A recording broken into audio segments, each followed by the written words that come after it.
What's up, guys? It is Ben with Ben's Election Predictions, and today we're going to be doing something a little bit different. What is very much anticipated over this next month, and Trump will probably do it in mid-July, right before the GOP conviction, but he is going to pick his vice presidential nominee. Neither the Democratic or GOP primary was that competitive. So this is going to be probably one of the most exciting news stories coming up in the next month. And obviously, there's been a lot written about this. There's even been some short lists um, discussed in various news articles, and just to kind of keep you up to date on what is seen as the short list that Trump is going to choose. There's seven people on this list: Marco Rubio, J.D. Vance, Tom Cotton, Tim Scott, Doug Bergham, Elise Stefanik, Byron Donalds, and Ben Carson. So these are people who it's been reported that Trump has asked for paperwork from them to get a background check to make sure that they don't have any skeletons in their closet. And this vetting process is very important because, as we saw in like 2008, Sarah Palin wasn't very well vetted, and some people blame her for, maybe dragging down John McCain in 2008. So, what I'm going to be doing today is ranking the VP candidates on first on who I think would be beneficial to the ticket, in my personal view, to kind of help Trump electorally. And then second, stay to the end. I'm going to show you who I think is the most likely to be chosen. And obviously, there are several different betting markets on this, and you can look at who's the favorites. I have a slightly different view on this, so you're going to want to make sure to stay to the end to be able to see that. So, starting out, just kind of, to be able to make this video, I wanted to, I had to pick certain candidates that, out of the pool of millions of Americans who could, in theory, be eligible. I'm really only going to focus on this top row. This was actually a pre-made list, and I added a few pictures that weren't on here. This bottom row, we can pretty much assume that are probably D or under. Out of this list, I do think Ron DeSantis would probably be a pretty strong pick. I don't think he wants it. Trump and him are also from the same state, and that could be constitutionally, not it's not allowed technically in the Constitution, under the 12th Amendment, for the vice president and president to be from the same state. Some people will say it's a little bit antiquated because of how we elect our president and vice president now. But I will talk about that more later. I do think Lee Zeldin could potentially be a strong pick as well. Otherwise, I think these candidates are all pretty bad picks. So, and there's a reason why they're not very likely to be chosen. But okay, so let's start out, and I'll just start kind of right to left on who I think will be able to help Trump's ticket. And just a caveat too, I frankly don't think that the VP pick is going to make or break the race. Polarization is already at all-time highs. We've seen that there's not that much movement in the polls. After Trump got convicted, maybe we saw a slight bump up for Biden, but I don't expect the polls to move that dramatically after Trump picks a VP. But it does have an impact, and I think Trump choosing Mike Pence in 2016 was very smart to get the evangelical vote to solidify that. In 2024, I don't think that's as important, and I'll get into that. And I also think, while Kamala Harris is not a very popular vice president, and some people could argue that as vice president, she hasn't been very good. I actually do think, Joe Biden chose her on purpose, and that she could have motivated some people in the Democratic base that otherwise would have not, maybe turned out to vote. And also, Joe Biden was under a lot of pressure with the identity politics to choose a black woman. But, had he not chosen a black woman, I actually do think that that potentially could have hurt him. So starting out, with Tulsi Gabbard, this is not someone who's on the short list who has asked for paperwork. I, kind of agree with Trump's reasoning on not wanting to pick her. I do think she would be an F tier candidate. While some see her as being a former Democratic congressman from Hawaii, this could be advantageous to kind of get that crossover vote and try to be seem like Trump's more bipartisan. However, she's swung pretty far to the right. She's kind of one of these uh, populist people who kind of rubs elbows with some of the fringe parts of the party, and also just on the issue, she's not very vetted. She endorsed Joe Biden in 2020, so she would be definitely a wild card. Tom Cotton is actually someone who has been seen on the short list. I do think that he would be a D tier candidate. I don't really think he adds much. He does have his conservative bona fides from the state of Arkansas. He's kind of a hawk. He's a neoconservative, so his foreign policy is much more in an interventionalist, kind of like Nikki Haley. So I could see there kind of being a little bit of clashing there. And I think Tom Cotton is seen kind of more on the very very conservative. And I just don't think he adds a lot to the ticket. Trump doesn't need someone like him, and I could actually see him doing more damage than good. Next up is Byron Donalds. He is on the short list. I do think he would probably be a B or C tier candidate. He just made some comments on, talking about how Black Americans might have been better under Jim Crow in terms of like family cohesion. And I don't want to take him out of context because he did kind of backtrack those comments a little bit. I do think he is a rising star in the party, but he hasn't been in Congress for that long. I do think he is a very good speaker, and he would be probably right up there for a cabinet position. But I just don't think he's been in Congress. He has the political experience to really be a serious VP contender. You could argue that it could be good to balance the ticket with a black man, but I actually don't think this is going to have a major impact on how people vote. And I don't think Trump is as interested in the identity politics like Joe Biden was in 2020, and I frankly think that's a smart strategy. I don't think a lot of swing voters are really going to change their mind based on who Trump chooses as the VP candidate. Next up is Kristi Noem. I think this will be pretty self-explanatory. She really just shot herself in the foot. Frankly, I think at her peak she might have been a C tier. People really saw her as being the favorite for being Trump's VP. I was never very impressed with her. While she might look good on TV, she's not very popular in her home state of South Dakota as governor. And this whole thing about shooting her dog, really kind of plummeted her VP considerations. Sarah Huckabee Sanders, I kind of see her as being a B or C tier.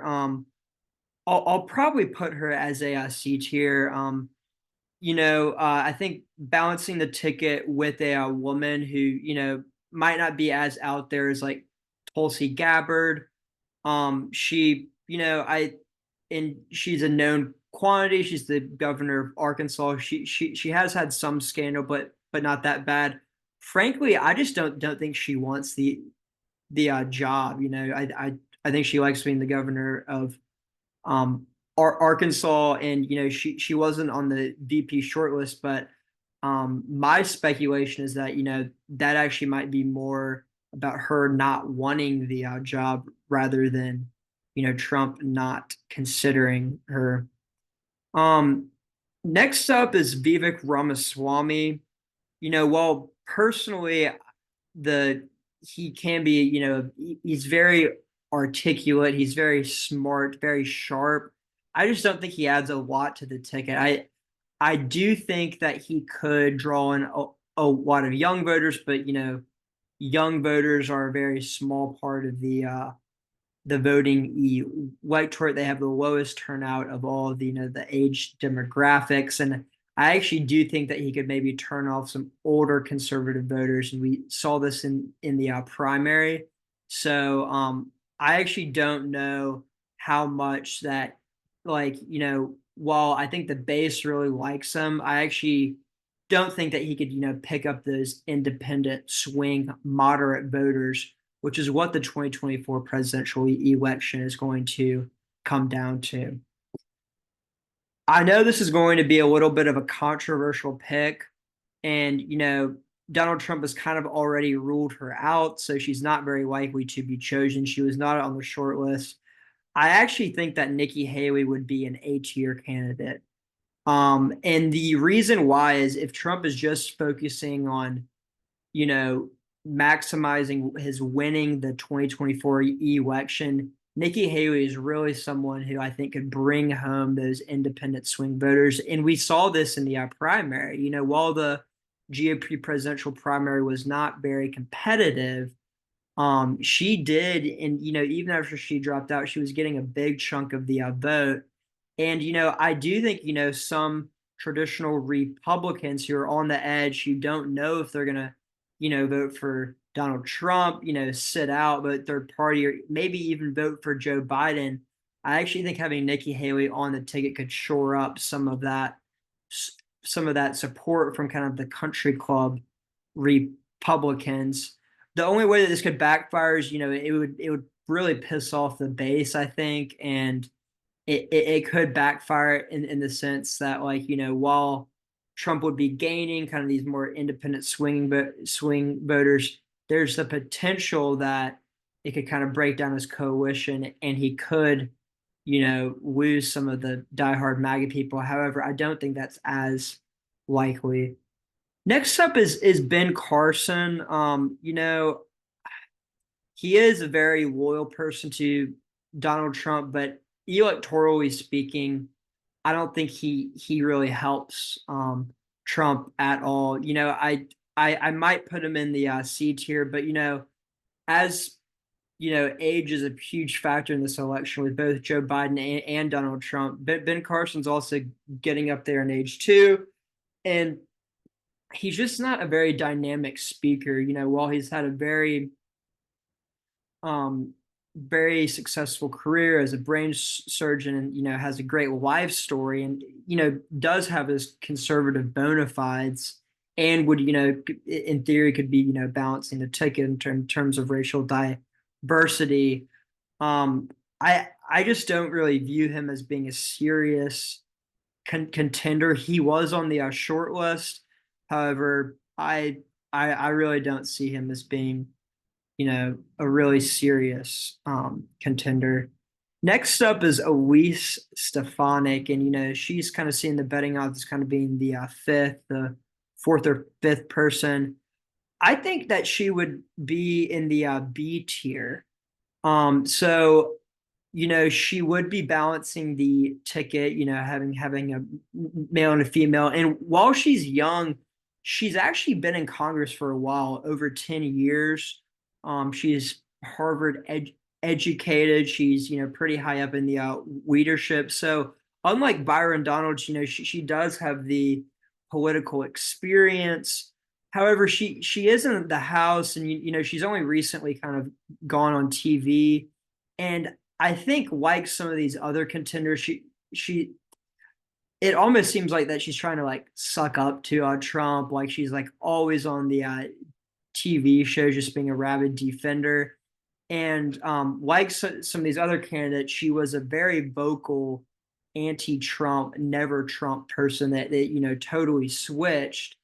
And some people see it as maybe being fake, and so that is kind of working against her. However, I think she'll be probably a net neutral on the ticket. I don't see her as appealing as much to kind of the moderate suburban moms, because I think she is very MAGA.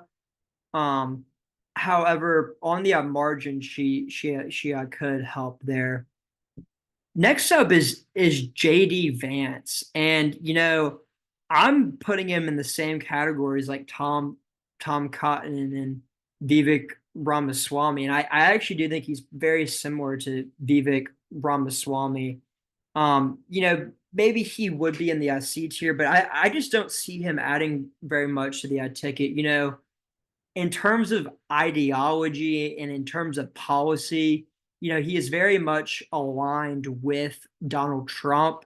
And if Trump is really trying to kind of shore up his base and get that white working class, those non-college educated whites in the Rust Belt, and really trying to run up the turnout with them, which could be a good strategy, because I do think the tipping point states are going to be either Pennsylvania, Wisconsin, or Michigan. This would be a good strategy. However, he does have the same baggage that Elise Stefanik has in terms of being anti-Trump. Some people might not see that as being super or super genuine, and people might think he's doing it out of political expediency. And also, he's a freshman senator too, so he doesn't have that much experience. He's an author.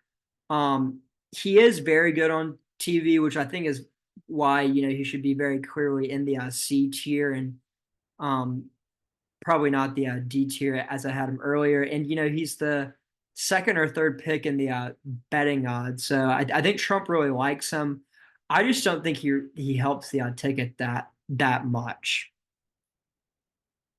Next up is Doug Burgum. Doug Burgum's a very interesting pick. I'm going to put him in the A tier, and honestly, very close to the S tier. I'm kind of between those two. I don't think he's necessarily the perfect VP candidate, which is why I won't put him in the S tier. But I think he has everything that Donald Trump is looking for. I don't think he turns off any part of the base. And I actually do see him as being someone that can appeal to some of these more independent, swingy voters. He has a calm demeanor, kind of like Mike Pence had. He's not going to ruffle any feathers. He's an independently wealthy kind of business person who has demonstrated that he's like very smart. I think on the issues, he can champion certain issues that he did in North Dakota, and I see him as being able to kind of pick up some of the voters that Donald Trump might have lost from 2016. Next up is Tim Scott, and I'm really conflicted as to where to put him. In some respects, I do see him being an A tier candidate, but I think I'm going to put him in the B tier. He is the betting favorite to be the nominee, the vice presidential nominee. Um, I think he's a very safe pick. He's been in the Senate for a while. He clearly has the experience. And I don't think that he really makes any coalition in the Republican Party angry, really. And I do think like Doug Burgum, he will be able to kind of pick up some of those independent swingy voters. However, the reason I put him in the B tier and not the A tier, I do think he is a riskier pick. Unlike Doug Burgum, like Tim Scott, has been very kind of like personally um he he's complimented Trump a lot, like saying like I just love you and like kind of giving Trump all this adulation. And it almost kind of seems over the top or like fake. And I think that could backfire on him. So we will see how it goes. I mean, I could see Tim Scott being an A tier candidate, but right now, like I just think that Nikki Haley and Doug Burgum would be better picks than Tim Scott. Lastly is Marco Rubio, and I'm gonna have to put him in the A tier, I think. Um, I honestly think if he weren't from the state of Florida and there wasn't this, potential constitutional question, I think he could be in the S tier. Um, I just think that he very clearly doesn't make any part coalition in the party angry. I think he uniquely helped some of the swing voters, especially with Hispanic voters, which is the biggest demographic minority in the country. And like I just do not see Trump losing states like Nevada, Arizona, Georgia, or Florida with Marco Rubio on the ticket. The question would be the Rust Belt, but I think Marco Rubio has the same chops, the same political chops that Nikki Haley has, and kind of appealing to those more moderate independent voters. And we've seen this in his election history in Florida. He's always outperformed the president when they've been on the ballot. And he won by 20 points in the last midterms. And the only tough thing is he going to be constitutionally viable? And even if there's this cloud kind of over the head, that could be a hindrance there. So let me restart this real quick. And the last thing that I'm going to do is uh, I'll just do the top 7 candidates because I really think those are the only ones that are probably going to be considered. Or I'll do the top. Yeah, I'll do the top 7. So and maybe first we can look at the betting markets, and I'll try to do this quickly. So right now we see Tim Scott number 1, JD Vance number 2, 3 Doug Burgum, 4 Marco Rubio, and 5 Elise Stefanik, and then it kind of goes down from there. You see Tom Cotton's all the way down here, even though he's on the list. So also, the last candidate that I didn't put on here, Glenn Youngkin, I would probably put him at like a B tier. I frankly don't think he wants it either, kind of like Sarah Huckabee Sanders. So out of the 8 candidates that are going to be considered, I really don't think Tom Cotton's going to be considered. I don't think Ben Carson's going to be considered. And I'm trying to think of anyone else. And then probably not Byron Donalds either. Okay, and then kind of moving on to the next candidates that I think are the most likely. Number 5 is going to be Elise Stefanik. She's the only woman on the short list, so I think if there's more pressure for Trump to pick a woman, or if there's like more news stories about this porn star trial, or you know it anything else happens kind of in the news cycle where it becomes much more politically expedient and advantageous to choose a woman, I could see her moving up the likelihood tier. But That's where I have her right now. Um, next up is Marco Rubio. I think if there wasn't the constitutional question, I think he would maybe even be one or two. But I think with just with the dynamics of one of them might have having to move out of their state, there's just a lot of logistics that kind of make it more difficult. But like I said, out of all the candidates on here, I think he would help the ticket the most. Next up, I think JD Vance is probably in this third category. I know in the betting markets right now he's either two or three.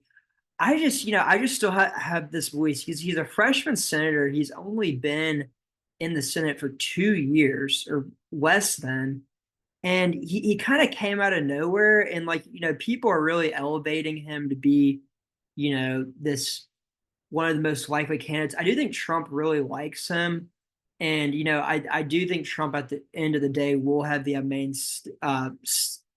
say. And I do think Trump is looking at kind of two factors: who's going to help him win in loyalty. I think right now, because he sees that he's ahead in the polls, he's going to value that loyalty more. But I think over the next month, I think he's really going to look at who's going to help him win more. And I think this is going to kind of downgrade Vance at the end of the day. The second most likely pick, in my opinion, is Tim Scott. And, he's the betting favorite, but not by that much in most of the markets. If you look at Polymarket or Predict It, he's not even breaking 25%. And at times, Chrissy Nome was actually over 50 cents here. I think Tim Scott is the safe pick, but I don't think anyone is just super enthusiastic ab- about him. And I just I I think he almost kind of peaked his odds at being the VP pick, maybe 1 or 2 months ago, right when he dropped out and he was on the trail, or no, after the Iowa caucus, when he endorsed, he was like, really kind of seen as one of the main contenders. And this leaves Doug Bergham as number one. There's been a lot of news stories saying that Trump personally likes him for several reasons, just because he's independently wealthy. And, he has been stumming for Trump on the campaign trail, but in a different way than like Tim Scott. It's less about the personal adulation, and it's more so just like on a it seems like it's more from the heart, and it's less fake. And I think kind of Trump likes this because he sees as Doug Burgum as seeing someone who could stand on his own 2 feet. And Trump even said in an interview that he wants someone who he thinks could be president. Maybe kind of recognizing his own mortality. And I think Doug Burgum fits this mold a little bit more than Tim Scott or JD Vance. Frankly, he is a governor, so he has been leading a state. But there you have it. So these are the odds that I see right now, and who's the most likely to be chosen. And you saw before, who I had in my A tier, as being the who I think would be the most advantageous to the ticket. And the last thing that I want to say is you saw that I had no S tier candidates, and I actually think that's because I don't think there's any S tier choices. There's no obvious pick that I think will be very advantageous to Trump. There you have it. Please, drop a comment on what you think of this video. And thanks, guys, for watching.